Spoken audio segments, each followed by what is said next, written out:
우리가 예수님의 사역을 바라볼 때 한 가지 기억해야 될 부분이 있어요. 우리 말씀 한 구절만 좀 찾읍시다. 마태복음 9장으로 한번 가보겠습니다. 마태복음 9장 35절로 36절 말씀입니다.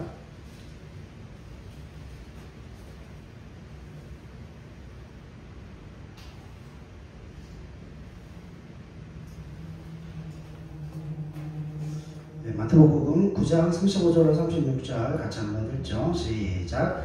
예수께서 모든 도시와 마을에 두루다니사 그들의 회당에서 가르치시며 천국 복음을 전파하시며 모든 병과 모든 약한 것을 고치시니라. 무리를 보시고 불쌍히 여기시니 이는 그들이 목자 없는 양과 같이 고생하며 기진함이라. 아멘. 오늘 지금 읽었던 마태복음 9장 35절로 36절 말씀에 보면 예수님의 사역이 어떻게 이루어지고 예수님께서 왜 그 수많은 기적을 일으키시는지에 대한 말씀이 기록되어져 있습니다. 그 가장 중요한 동기는 36절 말씀에 보면 무리를 보시고 어떻게 여기셨다는 거예요? 불쌍히 여기셨다는 겁니다. 이게 긍휼이라고 하는 거예요. 그러니까 주님께서 오셔서 십자가를 지시고 이 땅 가운데 그 3년 반 동안 공생애를 사시고 또 메시아로서 그 모든 사역을 감당하시는 부분에 있어서 예수님께서 그와 같은 사역을 행하실 수밖에 없는 가장 중요한 이유가 그거라는 거죠. 왜냐하면 인간 스스로 그 죄의 문제를 해결할 수 있는 길이 없어요. 인간 스스로 그 인생의 문제를 해결할 수 있는 방법이 없고 개선의 여지가 인간에게는 없다는 그 사실을 누가 가장 잘 알고 계십니까? 주님이 가장 잘 알고 계시기 때문에 주님께서 이 땅 가운데 우리 스스로의 처지를 바꾸어낼 수 있는 그 능력과 원인을 만들어내시기 위해서 이 땅 가운데 오셨다라고 하는 거죠. 그러니까 여러분 성경에 보면 예수님께서 왜 그 수많은 연약한 자들을 찾아가시는가? 왜 38년 된 병자를 찾아가시는가? 이유는 분명합니다. 그들에게는 뭐가 없어요? 방법이 없어요. 우리가 지난주에 살펴본 것과 같이 여러분 생각을 해보면 왜 예수님께서 사르밧 과부에게 가셔야 했습니까? 사르밧 과부가 아니고 많은 이스라엘 땅에 있는 그 과부에게 가야 맞을 것 같은데 그런데 그 이스라엘의 과부들에게로 가는 게 아니고 이방 땅에 있는 그 사르밧으로 가서 거기에 있는 과부를 통하여서 하나님의 살아계심을 드러내시고 나타내십니다. 왜 그랬을까요? 여러분 그 여인에게는 다른 방법이 없잖아요. 앞뒤가 다 막혀 있었죠. 왜냐하면 떡 하나 만들어 먹고 뭐 하겠다는 겁니까? 죽겠다는 거잖아요. 떡 하나 만들어 먹고 죽겠다는 이야기는 그 여인에게는 방법이 없고 그 여인에게는 길이 없다는 거예요. 뿐만 아니라 어디가 닫혀 있어요? 그 땅은 누가 다스리는 땅이죠? 바알이 다스리는 땅입니다. 그래서 3년 6개월 동안 비가 내리지 않았어요. 그래서 3년 6개월 동안 하늘이 닫혀 있어서 바알은 하늘이 닫혀 있기 때문에 누구를 먹일 수 없는 거예요. 자신이 거느리고 있는 그 백성들을 먹일 수 있는 능력이 그에게는 없다는 겁니다. 그러나 우리 주님은 하늘이 닫혀 있어도 뭘 하시는 분이에요? 통에 가루가 떨어지지 않고 기름벽에 기름이 떨어지지 않도록 먹이시고 입히시고 양육하시고 그 삶을 지키시고 보장해 주시는 하나님이시라고 하는 거죠. 그러면 최소한 그 이방 땅에 사르밧이라고 하는 그 땅에 누구는 하나님을 알게 되는 겁니까? 그 과부와 아들은 누구를 알게 되는 거죠? 하나님을 알게 되어지는 거죠. 그러니까 하나님이라고 하는 분이 어떤 분이신가 하면 하나님이라고 하는 분은 우리에게 알려지시는 분이에요. 우리가 찾아가서 그 하나님을 알아가는 게 아니라 하나님은 우리에게 찾아오셔서 자신의 전능하신 자신의 능력, 자신의 은혜를 우리 가운데 베풀어 주심으로 말미암아 우리로 하여금 누구를 알아가게 하시는 거죠? 하나님을 알아가게 하시는 거예요. 그러니까 믿음과 신앙의 체계에 있어서 굉장히 중요한 한 가지, 그 하나님의 은혜와 하나님의 자비와 긍휼과 그 사랑, 하나님의 은혜의 역사를 경험하지 않고는 누구도 믿음을 가질 수 없다는 겁니다. 왜냐하면 여러분 우리가 하나님을 탐구해서 알아갈 수 있는 방법이 없기 때문에 그래요. 모든 종교와 모든 신앙은, 기독교를 제외한 모든 신앙과 모든 종교는 다 뭐 할 수 있습니까? 사람이 궁극적으로 찾아 들어가는 믿음과 신앙이지만 그걸 우상이라고 이야기를 하죠. 그러나 하나님이라고 하는 분은 우리가 탐구함으로 말미암아 우리가 무엇인가 지식을 추구하고 무엇인가를 추구해서 그분을 알아갈 수 있는 방법이 없다라고 하는 거죠. 그래서 성경은 기독교를 뭐라고 이야기하죠? 하나님 종교를 뭐라고 그러죠? 여호와 신앙을 뭐라고 그러죠? 계시의 종교라고 그러죠. 그분께서 우리에게 자신을 드러내셔야 뭐 할 수 있다는 겁니까? 믿음과 신앙을 가질 수 있다고 하는 거예요. 그러면 하나님이 왜 긍휼을 베푸시죠? 주님이 왜 긍휼을 베푸십니까? 여러분, 자신을 드러내고 나타내시기 위해 지금 긍휼을 베푸시는 거예요. 여기 보세요. 35절에 예수께서 모든 도시와 마을에 두루 다니사 그들의 회당에서 가르치시며 천국 복음을 전파하시며 모든 병과 모든 약한 것을 뭐 하셨다고요? 고치셨다고요. 근데 그것을 고치신 이유가 뭡니까? 주님이 그들을 불쌍히 여기셨기 때문에 그래요.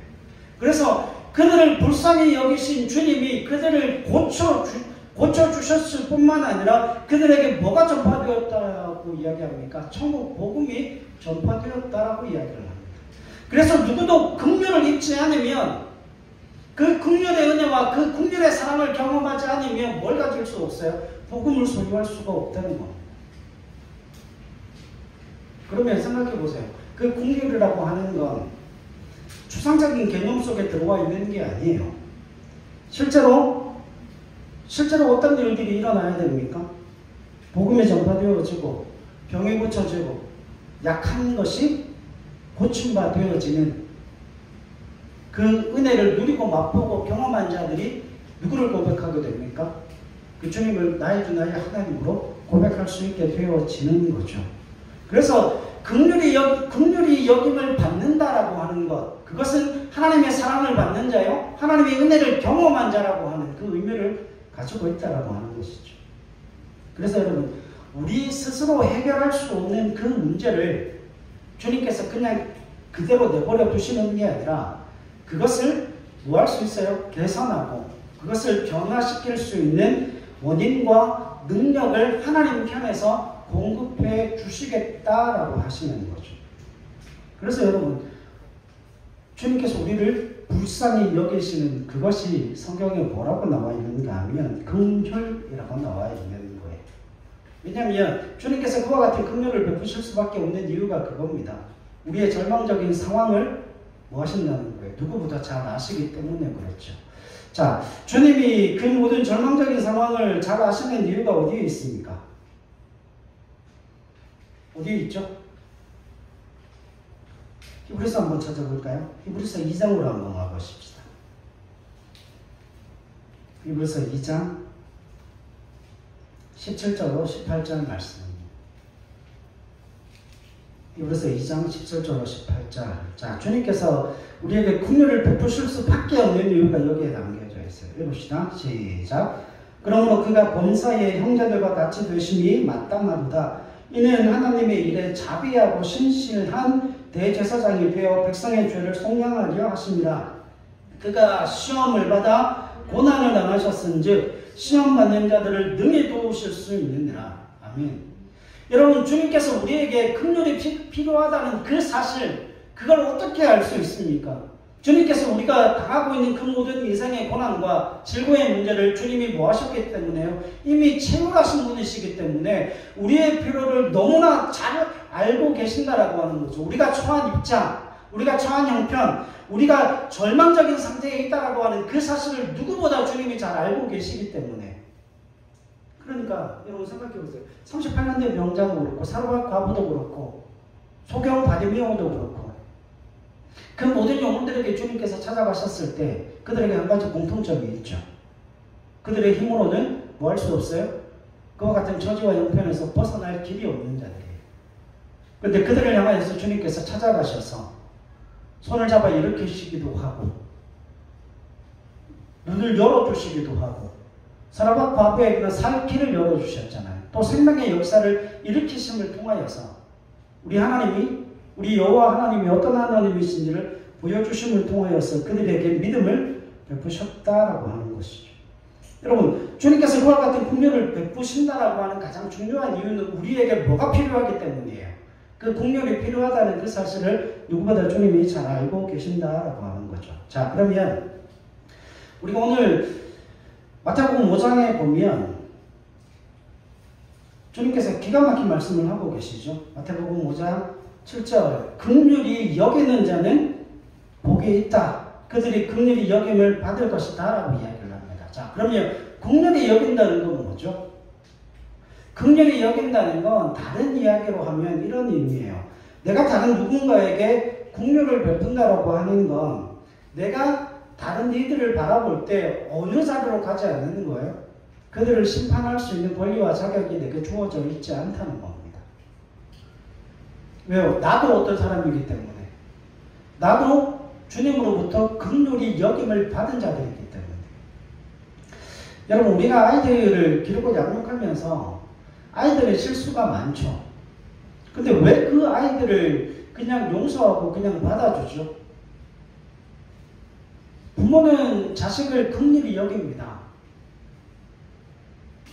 여기에서 인격적이고 덜 인격적인 모습이 드러나는데 최소한 부모가 자녀를 긍휼히 여기는 그 이유는 분명합니다. 이 아이가 거기에 대해서 부족한 점이 있다는 걸 부모는 알고 있어야 되죠. 그러나 문제는 뭐냐면 그 아이가 여전히 그와 같은 실수를 반복하면서 자라고 성장함에도 불구하고 그걸 이해를 하지 못하는 부모들이 뭐 종종 있기는 합니다. 그러나 생각해 보세요.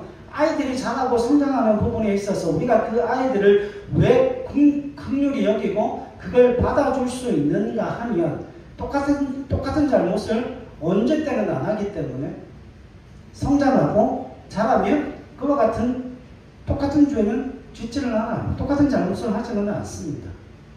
왜냐하면 거기에는 뭐가 따라오기 때문에요. 성장이라는 것이 따라오기 때문에 그렇습니다.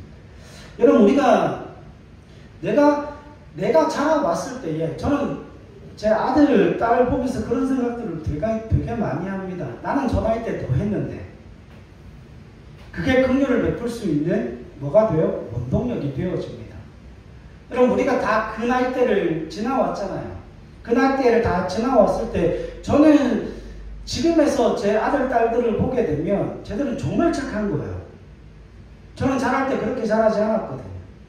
저는 자랄 때 정말 이 아이들보다 훨씬 더 난하게 자랐거든요. 훨씬 더 많은 사고를 치고 다니면서 자랐거든요. 그래서 아이들이 뭐 사고를 치고 아이들이 어떤 일을 하고 실수를 했을 때 그게 별로 대수롭게 여겨지지 않습니다. 결국은 내가 그 시간을 다 지나왔기 때문에 이 아이들도 나중에 성장하고 그 시간의 때를 지나서 자라게 되면 뭐 할 것이기 때문에요. 그런 유치한 짓은 하지 않게 되어질 거기 때문에 기다려줄 수 있게 되어지는 거죠. 그러니까 긍휼히 여김을 받고 긍휼히 여김을 받은 자, 그러니까 하나님의 자비와 그 긍휼과 사랑을 경험한 자가 뭐 할 수 있는 거예요. 자비와 긍휼과 사랑을 베풀 수 있는 겁니다. 왜냐하면 나도 똑같은 그 자리에 있었거든요. 그러니까 긍휼히 여긴다라고 하는 것은 내가 누군가를 심판할 수 있는 그 자격과 내가 누군가를 심판할 수 있는 그 심판의 자리에 있지 않다는 걸 반증하는 거예요. 그러니까 누군가 자꾸 지적질하면서 다니는 사람들이 있어요. 어느 교회나 있어요. 지적질하면서 다니는 사람들, 그러니까 그걸 정죄한다라고 이야기를 하죠. 본인은 정죄라는 말을 안 하죠. 내가 좋게 이야기를 하는데, 내가 참 안타까워서 이야기를 하는데 실제로는 그게 정죄라는 거예요.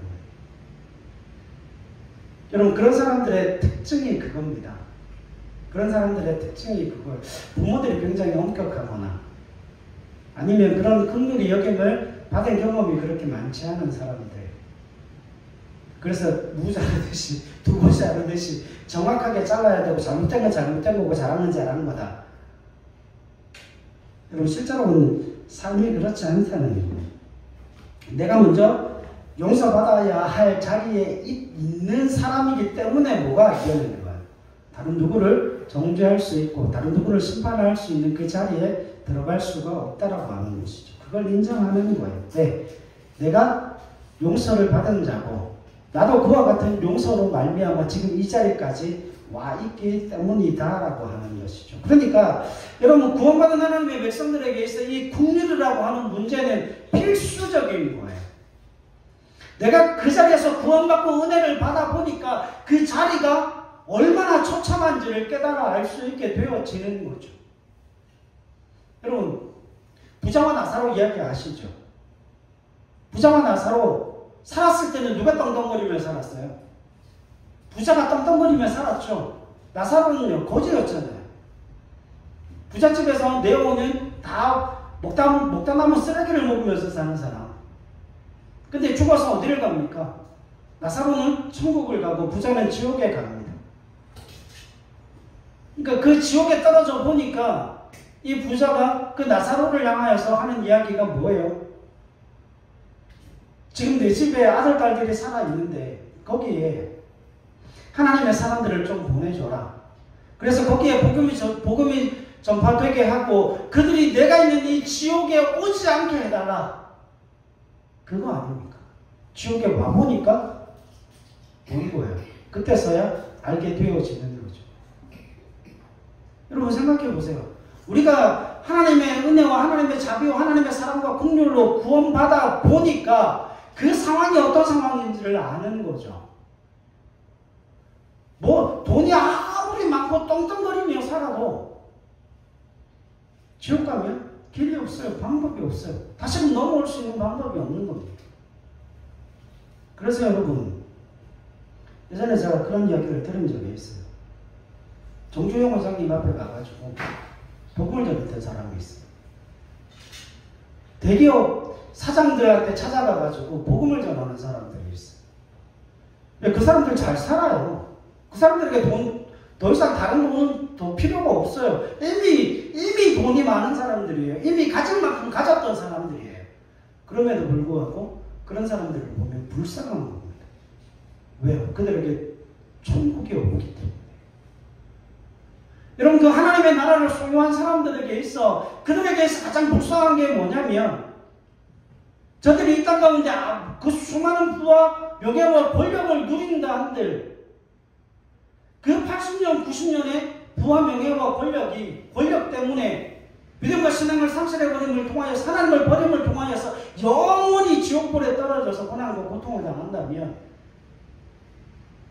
여러분 그것 때문에 그 영혼의 안타까움과 불쌍함과 갈증 때문에 견딜 수가 없는 거예요.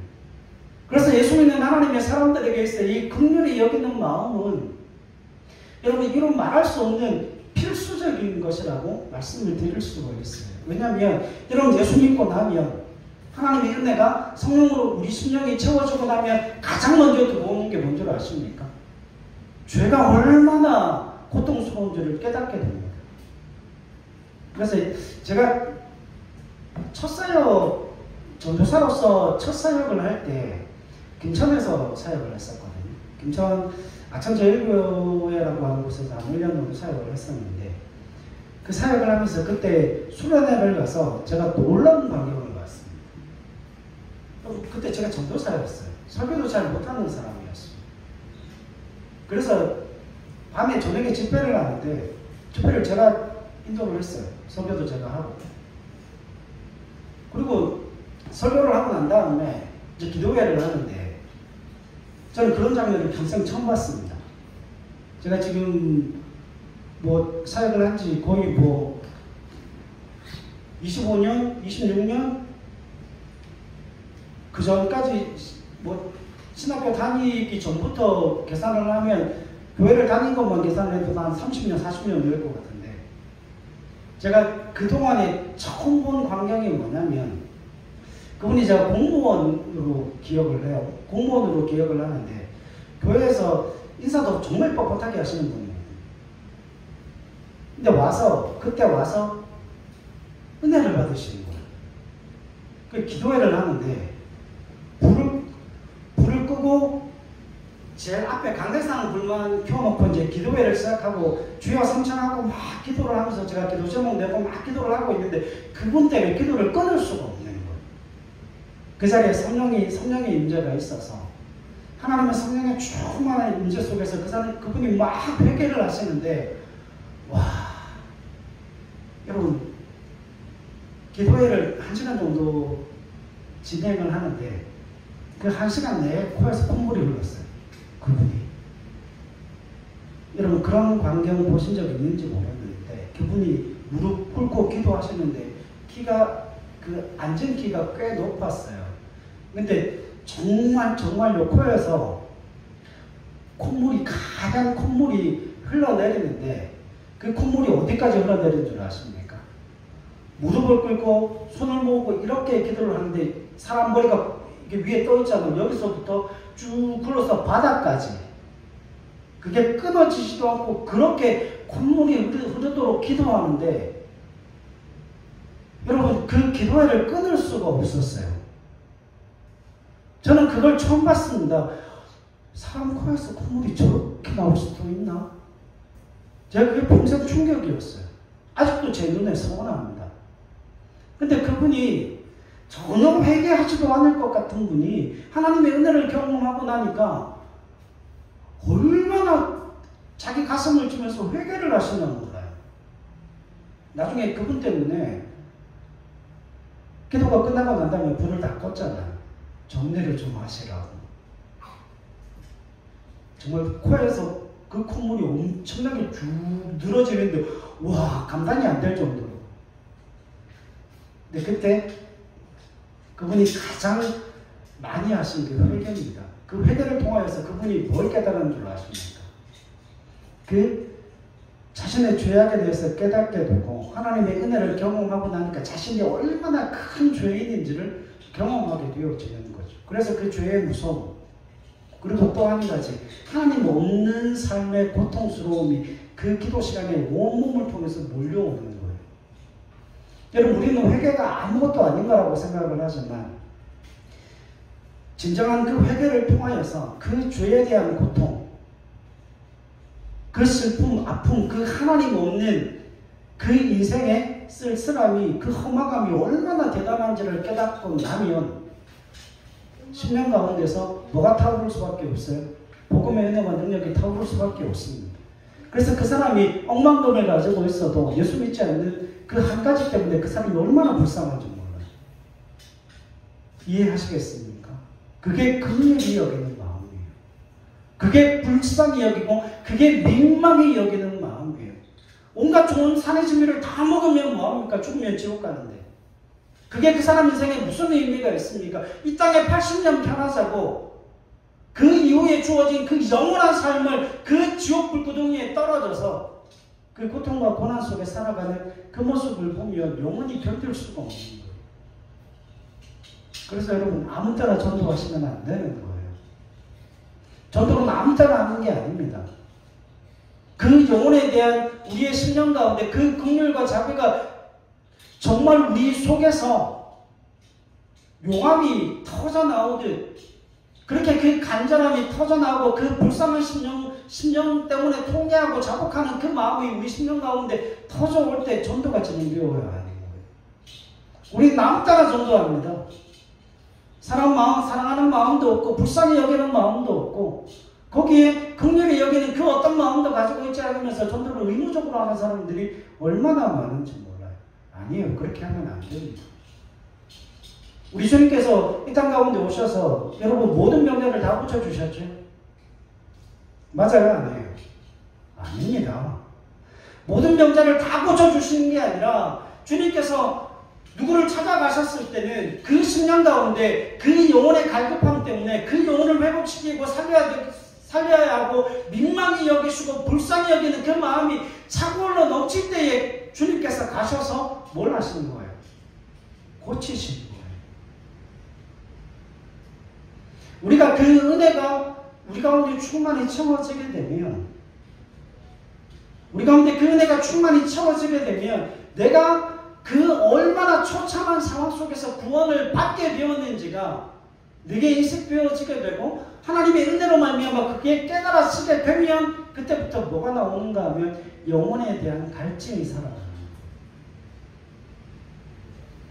안타까움이 살아나게 되어지는 거죠. 그리고 자녀를 봐도 안타깝고 부모를 봐도 안타깝고 주위에 있는 친구들을 봐도 안타깝고 그게 매번 그렇게 생기는 감정들이 아니에요.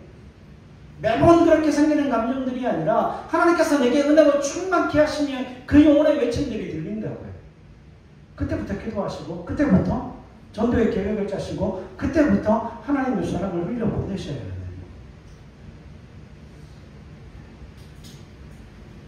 성경에서 긍휼히 여긴다라고 하는 것은 그런 의미를 가지고 있습니다.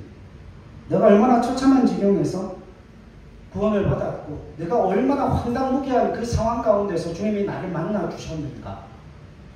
그걸 깨닫게 되고 그게 경험되어졌기 때문에 내가 하나님의 사람이 되었다는 것. 그렇기 때문에 나는 어디로 갈 수 없는 거예요. 다른 누군가를 정죄할 수 있는 그 자리로 갈 수가 없는 겁니다. 왜? 내가 그 사람과 뭐하기 때문에요? 다르지 않기 때문에. 여러분 요즘 TV에 보면 그런 일들이 많이 나오죠. 모 의원이 얼마 전에 자살하셨어요. 제가 그거 보면서 막 한편으로 막 마음속으로 울분이 치솟고 그러더라고요. 그래서 하나님 앞에 기도하는데 그런 생각이 들어요. 너는 주인 아니냐? 그러면서 문득 제게 오는 은혜가 그겁니다. 여러분 그 죄악이 제게도 있다는 거, 내 안에도 있다는 거, 내 안에도 그런 본질적인 악함이 있다라고 하는 겁니다.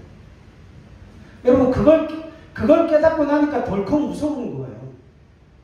아니, 내가 도대체 내 입술로 내 마음으로 누구를 정죄하고 있는지. 여러분 인간은 다 그 마음을 가지고 있습니다. 그 환경이 주어지지 않았을 뿐이에요. 나는 그걸 자신하지만 내가 그걸 자신할 수 있는 위치에 들어가 있는 사람이 아니라는 거죠. 내가 주님의 은혜가 아니었으면 나는 더한 사람이 되어져 있을 거지만 주님의 은혜가 내가 주어졌기 때문에 그 믿음으로 그 신앙으로 그 사랑으로 그 은혜로 주님께서 나를 붙들고 계시기 때문에 내가 그 죄악 가운데 갈 수가 없는 거죠. 여러분 인간은 더 나은 존재가 아니라고 하는 거예요. 자, 확인시켜 드릴게요. 요한복음 11장으로 한번 가보십시다. 32절로 35절입니다. 요한복음 11장 32절로 35절. 우리가 어디에 가 있는가를 확인하시면 됩니다. 요한복음 11장 32절로 35절 읽읍시다. 시작. 마리아가 예수 계신 곳에 가서 배웠고 그 발 앞에 엎드려 이르되 주께서 여기 계셨더라면 내 오라버니가 죽지 아니하였겠나이다 하더라. 예수께서 그가 우는 것과 또 함께 온 유대인들이 우는 것을 보시고 심령에 비통히 여기시고 불쌍히 여기사 이르시되 그를 어디 두었느냐 이르되 주여 와서 보옵소서 하니 예수께서 눈물을 흘리시더라. 아멘. 여러분 예수님이 누구죠? 메시아이십니다. 모든 죽음의 사망을 뒤집어 엎어낼 수 있는 능력을 가지고 계신 분이 주님이신데 그 주님이 뭐 하셔야 됩니까? 지금 눈물을 흘리십니다. 예수님이 눈물을 흘리셔야 될 만큼 우리가 어떤 존재라는 거예요? 가망이 없는 존재라는 거예요. 죄와 사망의 영향 아래 고칠 방법이 없는 자리에 이미 가 있는 자가 저와 여러분들이라고 하는 거죠. 인간이라는 존재의 본질이 바로 그렇게 되어져 있다라고 말씀하고 있습니다. 여러분 우리가 그런 생각을 해보면 돼요. 내 안에도 동일한 죄가 있다라고 생각을 해보시면 됩니다. 내 안에도 뭐가 있어요? 동일한 죄가 존재한다라고 하는 거죠. 그러니까 요즘 정말 많은 사람들이 자신을 돌아보지 않아요. 왜 다른 누군가에게 자꾸 손가락질을 하는가 하면 자신은 그래도 되는 존재라고 생각을 합니다. 이게 사람을 미치고 발딱 뛰게 하는 거예요. 여러분 반면교사라는 게 있죠. 다른 사람들이 어떤 행동을 하는 것을 통하여서 자기가 배워야죠. 왜요? 그 사람의 행동은 거울이잖아요. 그 사람의 행동은 나를 비추는 거울이에요. 내 안에도 그와 같은 죄의 본성이 있고 나한테도 그와 같은 죄악된 모습이 있음에도 불구하고 자기는 그렇지 않고 정의롭고 자기는 늘 옳은 것처럼 숟가락질을 하는 거죠. 정죄하는 거죠. 그래서 요즘 뉴스는 안 봅니다. 제가 요즘 유튜브도 잘 안 봐요. 왠 줄 아십니까? 자기 잘났다고 하는 인간들이 너무 많아요. 내가 뭘 잘못했고 어떤 게 잘못되었다. 그걸 신인다고 고백하는 사람이 없어요. 그런 인간들이 없어요. 다 자기가 잘했다라고 이야기를 해요. 여러분, 우리가 다른 누군가를 정죄할 때에 맞아요. 옳고 그름은 따져야 되죠. 옳고 그름은 따져야 되지만 그 옳고 그름을 따질 때에 그것을 지적하는 사람조차도 뭐가 있다는 거예요. 그가 보한 죄악 가운데 그 죄악이 내 안에도 있다는 사실을 인정해야 하는 겁니다. 그래서 뭐 하면 안 돼요? 뭐 하면 안 됩니까? 잘못을 지적하되 죽일 것처럼 달려들면 안 됩니다. 성경은 그걸 정의라고 이야기하고 있지 않아요. 성경의 정의는 그 사람의 잘못을 들추어내되 그 들추어낸 잘못을 가지고 그 사람을 죽이는 게 아니라 그 들추어낸 잘못을 가지고 뭘 하는 거예요? 그 사람을 용서하는 거예요. 그 사람을 받아들이는 거예요. 주님께서 우리를 용서해 주실 때 여러분 그냥 용서해 주시는 게 아닙니다. 우리가 무엇을 잘못했는지 그 잘못에 대해서 정확하게 주님이 들추어내시죠. 그리고 그 죄에 대한 책임은 누가 지십니까? 주님이 지시고 그 들추어낸 그 죄를 우리에게 묻지 않으시고 주님이 친히 십자가에 달려 죽으심으로 우리를 용서하시지 않습니까? 왜냐하면 우리는 뭐가 없기 때문이에요. 우리는 우리 스스로를 구원할 수 있는 길과 방법이 없기 때문이에요. 그래서 주님은 용서해 주시는 하나님이십니다. 우리가 그 주님의 자비하심과 긍휼하심을 통하여서 우리가 생명을 얻은 하나님의 사람이라고 하는 거죠. 자, 여러분, 여기서 우리가 한 가지 정말 깊이 생각해야 될 문제가 있습니다. 자, 이 산상수훈이 언제 주어졌어요? 시대적 배경이 어디입니까? 로마 시대입니다. 시대적 배경이 로마 시대라고 하는 건 로마 시대에 있어서 가장 중요한 정의는 무엇인가 하면 힘의 논리예요. 내가 다른 누군가에게 한 대 맞으면 그걸 가지고 뭐 해야 됩니까? 반드시 결투 신청을 해야 돼요. 다른 누군가가 내 아버지를 죽였어요. 다른 누군가가 내 아버지를 죽였는데 그 아들이 그 아버지에 대해서 복수하지 않으면 그 아들은 비겁하고 그 시대에 어떤 자예요? 그 시대에 통용되어지는 정의를 무너뜨리는 자입니다. 그러니까 그 시대는 자비와 긍휼과 용서와 사랑이 결국은 뭐가 되는 거예요? 정의가 되어지지 않고 불법이 되어지는 시대입니다. 그러면 누가 긍휼을 베풀고 누가 온유합니까? 어떤 사람이 그 로마 시대에 어떤 사람이 긍휼을 베풀고 어떤 사람이 온유한 사람이에요?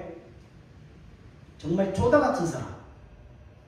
그 시대의 모든 사람들로부터 배척받는 사람.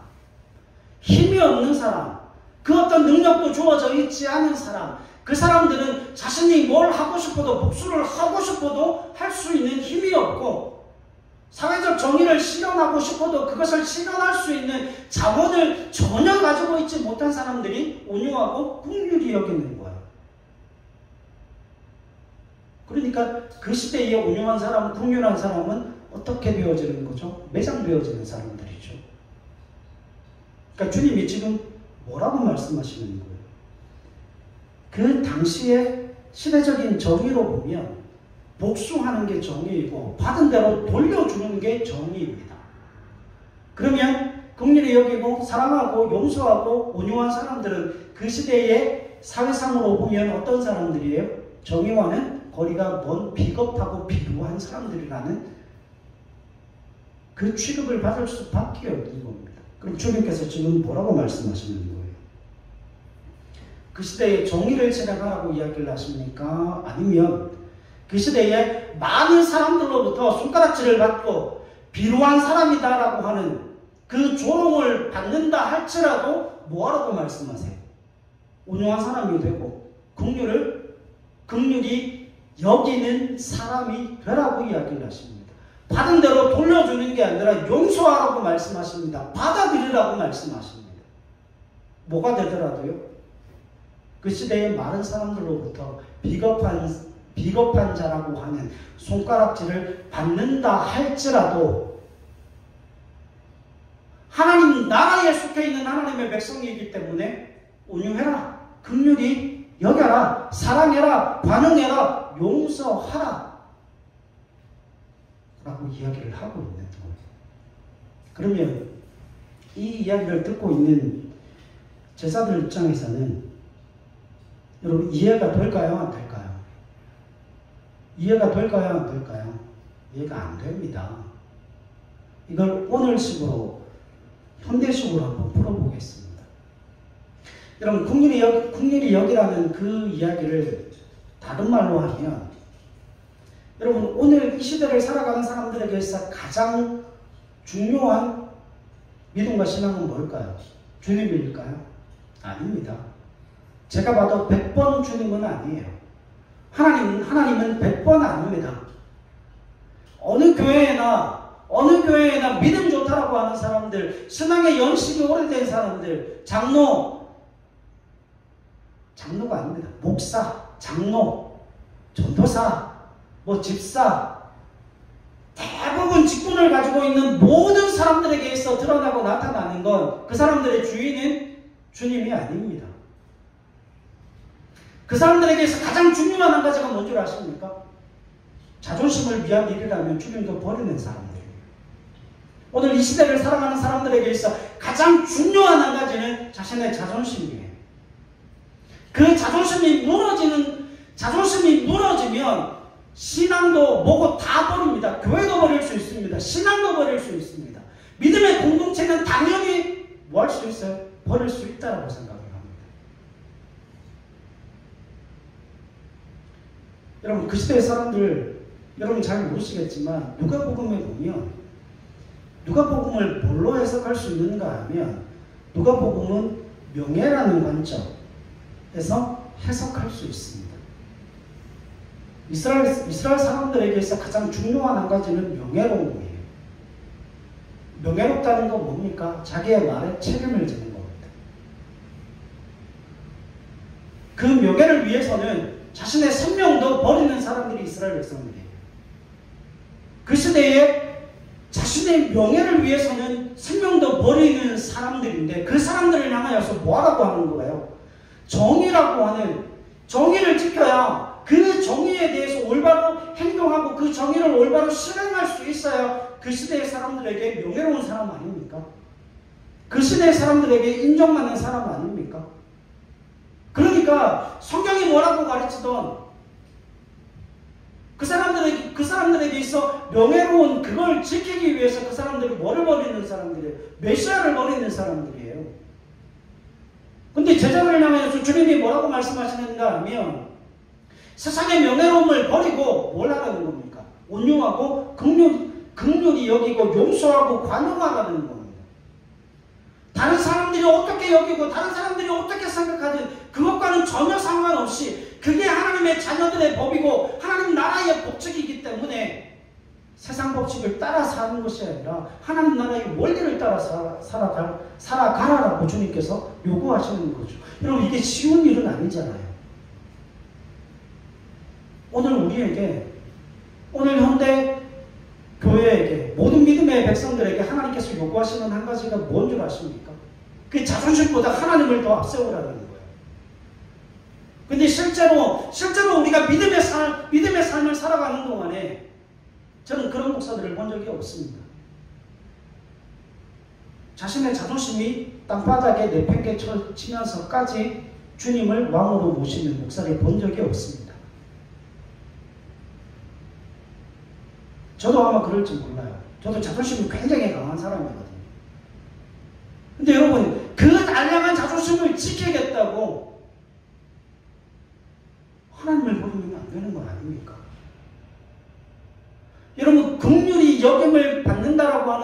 말씀 한마디가 얼마나 중요한 말씀인지 몰라요. 우리가 세상에서는 명예롭지 않고 세상에서는 정의롭지 않을 수 있지만 하나님이 그걸 보상해 주시겠답니다. 사랑하는 여러분, 자존심은 믿음과 신앙 안에서는 자존심 세우면 안 됩니다. 믿음과 신앙 안에서는 자존심이 먼저가 아니라 주님이 먼저예요. 하나님의 말씀이 먼저예요. 율법이 먼저예요. 신앙이 먼저예요.